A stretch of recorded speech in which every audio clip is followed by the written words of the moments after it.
செப்பல் கட்டி விட்டுருங்க முதல்ல. இன்னையோட எத்தனை நாள் ஆகுதுங்க? 5th டே. 5வது நாளா? முடிஞ்சிச்சு. 6th டே, 6வது நாள். ஓகே. வண்டி எடுத்துட்டீங்களா? புக் பண்ணிட்டீங்களா? அல்ட்ராஸ் பார்த்து. Okay okay. அல்ட்ராஸ் மாறிச்சா மைண்டு? ரைட். நீங்க டாடா குட் சாய்ஸ். கரெக்ட் தான், நல்ல வண்டி தான். பெட்ரோலா? அல்ட்ராஸ்ல பெட்ரோல் மட்டும் தான் வருதுல்ல? டீசல் வருதுங்களா? சரி. ஒரு 1.5 மெயின்டெனன்ஸ் கம்மி பெட்ரோல். ஓகே. என்ன colour? Grey colour. Grey. First நம்ம கிளட்ச் அழுத்தி கீரை போட்டுடலாம். அது அப்புறம் பார்த்துக்கலாம். ஃபர்ஸ்ட் கீரை போட்டுருங்க. இப்போ கீரை போட்டுட்ட பிறகு போடுங்க கரெக்ட். போட்டுட்ட பிறகு இப்போ நம்ம வண்டி எடுக்கிறதுக்கு ரெடி இல்லையா? இப்போதான் ஹேண்ட் பிரேக்கை ரிலீஸ் பண்ணணும். இப்போ ரிலீஸ் பண்ணுங்க. இப்போ அந்த மூவிங் பாயிண்ட்டை கவனமாக நோட் பண்ணுங்க. கொஞ்சம் கண்ட்ரோலா.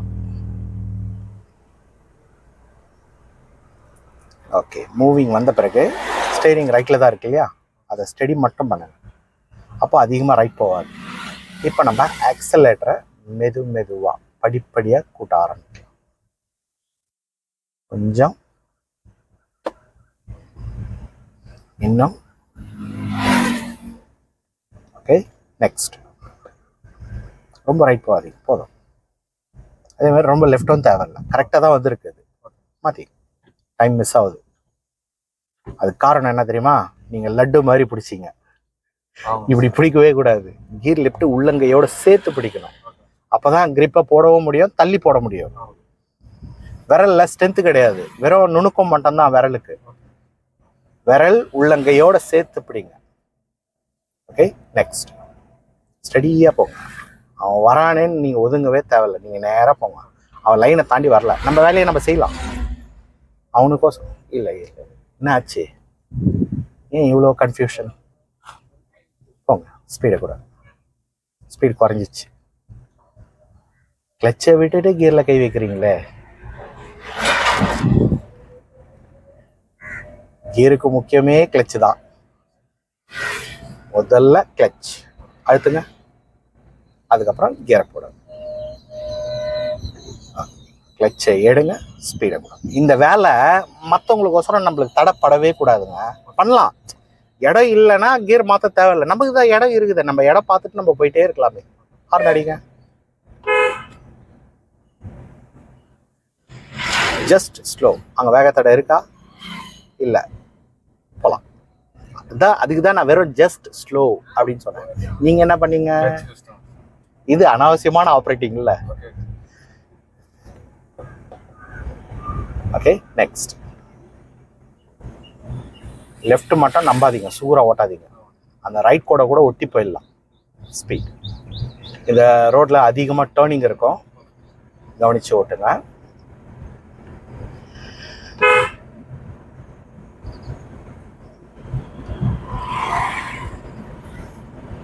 இதுக்கப்புறம் கண்டினியூ நீங்கள் ட்ரைவ் பண்ணிக்கிட்டே இருங்க. 2 நாளைக்கு ஒரு முறையாவது வண்டி ஓட்டிக்கிட்டே இருங்க. அங்கே சிக்னல் போர்டெல்லாம் கொஞ்சம் கவனிச்சிங்க. வேகத்தடை இருக்குது. ஹாரன் 1 மோர். கிளச்சை அழுத்திட்டு பிரேக்கை கண்டிப்பாக அப்ளை பண்ணோம். ஸ்டேரிங் அதிகமாக ஷேக் பண்ணாதீங்க, நேராக வைங்க. ஒன்று ரைட் பிடிக்கிறீங்க, இல்லைன்னா லெஃப்ட் பிடிச்சிக்கிறீங்க. பிரேக் போதும், விட்டுருங்க. அந்த அளவுக்கு பெருசாக ஒன்றும் இல்லை. தேர்ட் போடுங்க. தேர்ட். குயிக். டைம் ரொம்ப வேஸ்ட் ஆகுது. கிளச்சை எடுங்க. ரொம்ப டைம் எடுத்துக்கிறீங்க. அதனால் என்ன ஆகும்னா பிக்கப் ஃபுல்லாக டவுன் ஆகுறதுக்கு வாய்ப்பு. எதுவுமே வேண்டாம், கிளச் கூட விடுங்க, ஒன்றும் தேவையில்லை. ஸ்பீட். ஆப்ரேட் பண்ணினே இருக்கணுன்ற மாதிரி இருக்குது பொழுது. ஆப்ரேட்டிங்கை முடிஞ்ச அளவுக்கு குறைங்க. கவனத்தை அதிகமாக வெளியில் சுச்சுவேஷனுக்கு ஏற்ற மாதிரி ஆப்ரேட் பண்ணுங்க. ஸ்டேரிங் பார்த்தீங்களா?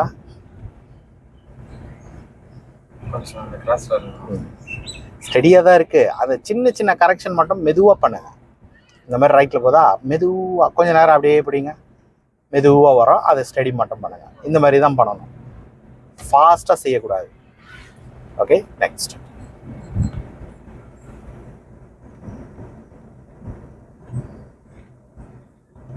போகலாம்.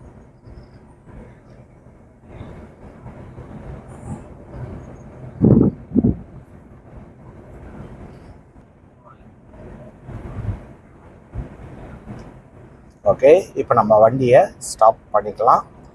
ஸ்லோ. கிளச்சு நீங்களே ஒரு இடத்த செலக்ட் பண்ணி ஸ்டாப் பண்ணுங்க. இடைஞ்சல் இல்லாமல் இருக்கணும். லெஃப்டில் ரோடோட எண்டு நல்லா கிளியராக தெரிகிற மாதிரி நிப்பாட்டுங்க. இந்த நிழலை தாண்டி கூட ஸ்டாப் பண்ணுங்க. இந்த ஓரம் வரும்போது மட்டும் மெதுவாக வாங்க. லாங் ஃபோக்கஸ் பண்ணுங்க. ஓகே, இப்போ பிரேக்கை ஸ்மூத்தாக கீழே இறங்க வேணாம். அதுதான் அந்த எண்டு வரைக்கும் வந்தால் போதும்னு ஸ்டாப். நீங்களும் அந்த பிரேக் ஷார்ப்னஸ் இருக்குது தெரியுதா? அப்படி வேகமாக நிற்கக்கூடாது. இன்னும் ஸ்லோவாக. நீங்கள் டூ வீலராக இருந்தால் எப்படி பிரேக் அப்ளை பண்ணுவீங்க? நிற்கிறது பின்னாடி இருக்கிறவங்களுக்கு பிரேக் அடிக்கிறது தெரியக்கூடாது. அந்த ஒரு ஷேக்கிங் வரக்கூடாது. அந்த மாதிரி சாஃப்டாக ஹேண்டில் பண்ணணும். நோட்டில் பண்ணிங்க. இப்போ உங்களோட குறைகள் அப்படின்னாக்கா, இப்போ நான் இன்றைக்கி தான் ஃபஸ்ட்டு உங்களுக்கு ஓட்டுறதை பார்க்குறேன்னா செகண்ட் டைம். உங்களோட குறைகள் என்னென்னா, ஆப்ரேட்டிங் வந்து டைம் அதிகமாக எடுத்துக்கிறீங்க, ஆனால் அது பிரயோஜனம் இல்லாமல் இருக்குது ஒன்று. ரெண்டாவது, கொஞ்சம் ஆப்ரேட்டிங் ரஃப்பாக இருக்குது. இந்த ரஃப்னஸ் என்ன ஆகும்னா, நாள் பட வண்டியை வந்து அதிகமாக தேய்மானத்துக்கு கொண்டு வந்துடும். நீங்கள் பண்ணுற ஆப்ரேட்டிங் பார்த்தீங்கன்னா, பிரேக்கு, ஆக்சிலேட்டர் ஒன்றும் ப்ராப்ளம் இல்லை. பிரேக்கு, இந்த கிளச்சு, ஸ்டேரிங் வளைக்கிறது, இதெல்லாம் நம்ம கொஞ்சம் ரஃப்பாகவே டீல் பண்ணும்போது என்ன ஆகும்னா, இதில் அதிகமாக வேலை வர்றதுக்கு ஃப்யூச்சரில் நீங்கள் வண்டியை ஓட்டும்போது அதிகமாக இதில் எல்லாம் வேலை வர்றதுக்கு வாய்ப்பு இருக்குது. முடிஞ்ச அளவுக்கு எல்லாத்தையும் நீங்கள் கம்மியாக பண்ணுங்கள். அதிகமாக நம்ம ஃபோர்ஸ் பண்ணி பட தேவையில்ல. நமக்கு இம்பார்ட்டன்ட்னா மட்டும்தான் ஸ்டேரிங்கை வளைக்கணும். இம்பார்ட்டன்ட்னா மட்டும்தான் பிரேக் அப்ளை பண்ணணும். இம்பார்ட்டன்ட்னா மட்டும்தான் கிளச் அழுத்தி கியரை குறைக்கணும். மற்றபடி நம்ம முடிஞ்ச அளவுக்கு அதுலேயே நம்ம ட்ரை பண்ணணும். டூ வீலர்லேயே அப்படி தானே பண்ணுறோம். தேவைப்பட்டால் தானே கீரை போடுறோம். சும்மாவேவா கீரை மாற்றிக்கினே இருக்கணும். அதை மட்டும் நீங்கள் கொஞ்சம் கொண்டு வாங்க. ஓகே, மறுபடியும் ஓட்டலாம். ஃபர்ஸ்ட் கியர் போட்டுட்டு இந்த மாதிரி டவுன் பின்னாடி இருந்தால் கிளச் அந்த மூவிங் பாயிண்டில் வச்சுக்கிட்டு அப்புறம் தான் பிரேக் எடுக்கணும். ஓகே, பரவாயில்ல, போகலாம். கொஞ்சம் கண்ட்ரோல் ஆகிடுங்க. அந்த இடத்துல நிறுத்தி, கரெக்ட் தான். நிறுத்தினா நீங்கள் அழுத்தக்கூடாது, நிப்பாட்டணும். அப்படியே அந்த கண்ட்ரோல் பண்ணணும். அப்போ அந்த வைப்ரேஷன் உங்களுக்கு கம்மியாயிடும். அதுக்கப்புறம் ஆக்சிலேட்டர். இப்போ மெதுவாக ஆக்சிலேட்டர். Okay, next.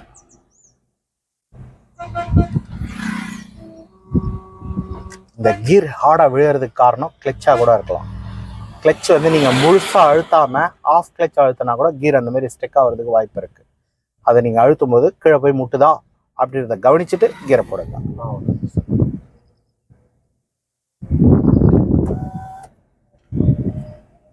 நெக்ஸ்ட். கீரில் டமால் டிமில்னு ஒரு சத்தம் வருது. அது காரணம், அப்போ ஃபோர்ஸ் அதிகமாக இருக்குன்னு அர்த்தம். நம்ம தள்ளுற ஃபோர்ஸ் அதிகமாக இருக்குது. குறைவாக பண்ணுங்க. ஸ்டேரிங் பார்த்தீங்களா, நான் சொன்னது அலைஞ்சிட்டே தான் இருக்குது. அது சொன்ன பிறகு தான் நேரம் ஆகுது. கரெக்டா? Just slow. எதுவும் பண்ணாதீங்க, ஜஸ்ட் ஸ்லோ. வண்டி அதுவே கட்டுப்படுத்துது பாருங்க. எதுவுமே வேண்டாம், தூரமாக பாருங்க. ஏதாவது ஆச்சா? இப்போ ஸ்பீடை கொடுங்க. இதை தான் நான் சொல்ல வரேன். ஆப்ரேட்டிங்கை முடிஞ்ச அளவுக்கு தேவைப்பட்டா பண்ணுங்க. தேவையில்லாமல் நம்ம செய்கிறதுனால தான் நம்மளுக்கு வேலையோட பலு அதிகமாகிடுது. அதனால் கூட உங்களுக்கு வந்து அந்த அந்த ஒரு இரிட்டேட் வரலாம். அதாவது இதெல்லாம் செய்யணுமா அப்படின்ற ஒரு இரிட்டேட் கூட வரலாம். ஸ்டேரிங் பாருங்கள், ஆட்டுற மாதிரியே தெரியுது எனக்கு. ஸ்லோ, தேவையில்லை. நான் தான் வெறும் ஸ்லோலியே கண்ட்ரோல் பண்ணுங்கன்னு சொன்னேன். 25 ஸ்பீடு 25 போயிடுச்சுன்னா நீங்கள் வேகம் அழுத்திருக்கக்கூடாது. அடுத்தது வேகத்தடை வருதுன்னு நம்மளுக்கு தெரியுது இல்லை?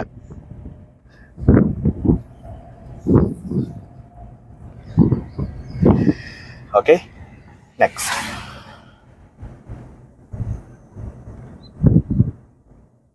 பிக்கப். Light bend. ஃபோர்த்லேயே போகலாம். கொடுங்க, வேகத்தடை அவ்வளோ பெருசு ஒன்றும் இல்லை. தைரியமாக போங்க.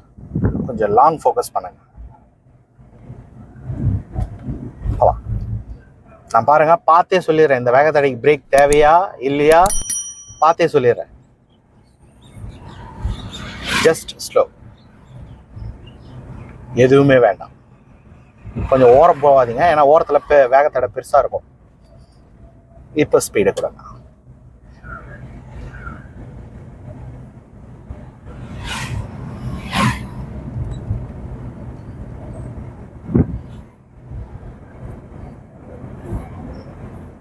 ஓகே,